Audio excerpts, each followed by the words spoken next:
അള്ളാഹു പറയുന്നു, ഖുൽ ഹാദിഹി സബീലി അദ്ഉ ഇലല്ലാഹി അലാ ബസീറ.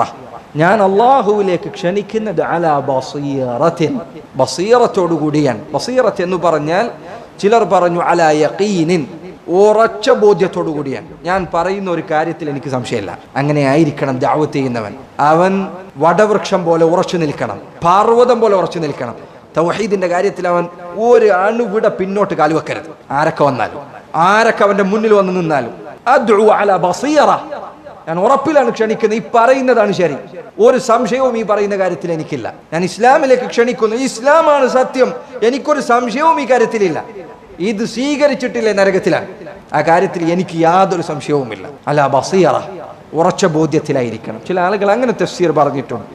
വേറെ ചിലർ പറഞ്ഞു അലാ ബസീറ അലാ ഇൽമിൻ, വ്യക്തമായ അറിവുള്ള കാര്യത്തിലേക്കാണ് ഞാൻ ക്ഷണിക്കുന്നത്, എനിക്കറിയാത്ത കാര്യത്തിലേക്കല്ല, എനിക്ക് അറിവുള്ള കാര്യത്തിലേക്കാണ്. വേറെ ചിലർ പറഞ്ഞു അലാ ഹുജ്ജ, വ്യക്തമായ തെളിവോടുകൂടിയാണ് ഞാൻ ക്ഷണിക്കുന്നത്, ഞാൻ പറയുന്നതിന്റെ തെളിവ് എന്താണെന്ന് എനിക്കറിയാം.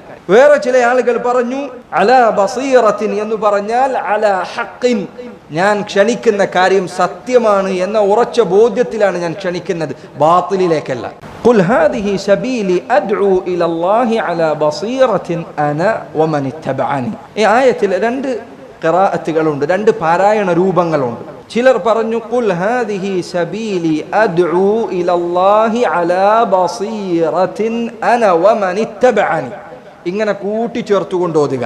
പറയുക, അല്ലാഹുവിന്റെ റസൂലെ, ഇതാകുന്നു എൻ്റെ മാർഗം, ഞാൻ അല്ലാഹുവിലേക്ക് ക്ഷണിക്കുന്നു.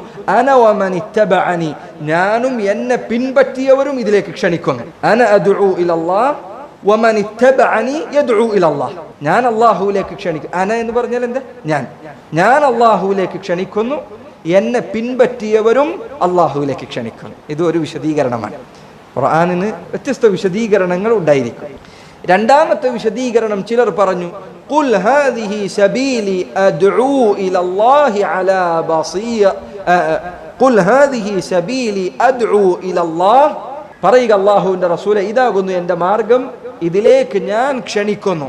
അലാ ബസീറത്തിൻ അന വമൻ ഇത്തബഅനി, ഞങ്ങൾ ഈ ക്ഷണിക്കുന്ന കാര്യത്തിൽ ഞാനും എന്നെ പിൻപറ്റിയവരും ബസീറത്തിലാണ്. അർത്ഥത്തിൽ വ്യത്യാസം മനസ്സിലായോ നിങ്ങൾക്ക്? മനസ്സിലായോ?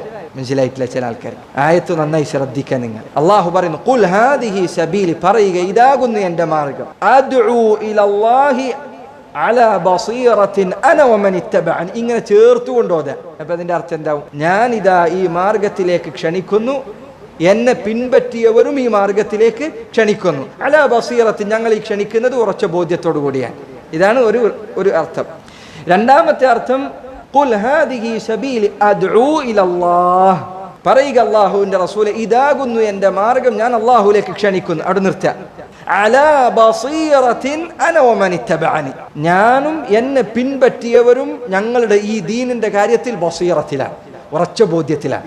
അവിടെ ദഅവത്ത് എന്നതല്ല, മറിച്ച് ബസീറത്ത് എന്നതാണ് കൂടുതൽ ഊന്നി പറഞ്ഞിട്ടുള്ളത്. ആദ്യത്തേതിലോ ദഅവത്താണ്. മനസ്സിലായി ഞാൻ ഈ പറഞ്ഞത്? ഖുർആനിന്റെ പ്രത്യേകതകളിൽ ഒന്നാണ്. ഇത് എവിടെ നിർത്തുന്നു എന്നതിനനുസരിച്ച് ഒന്നിലധികം അർത്ഥങ്ങൾ ചിലപ്പോൾ നിങ്ങൾക്ക് ഒരേ ആയത്തിന് തന്നെ പറയാൻ സാധിക്കും. രണ്ടർത്ഥവും ശരിയാണ്, രണ്ടർത്ഥവും തെറ്റല്ല, രണ്ടർത്ഥവും ശരിയാണ്. അള്ളാഹുവിന്റെ കലാമിന്റെ അത്ഭുതങ്ങളിൽ ഒന്നാണ്.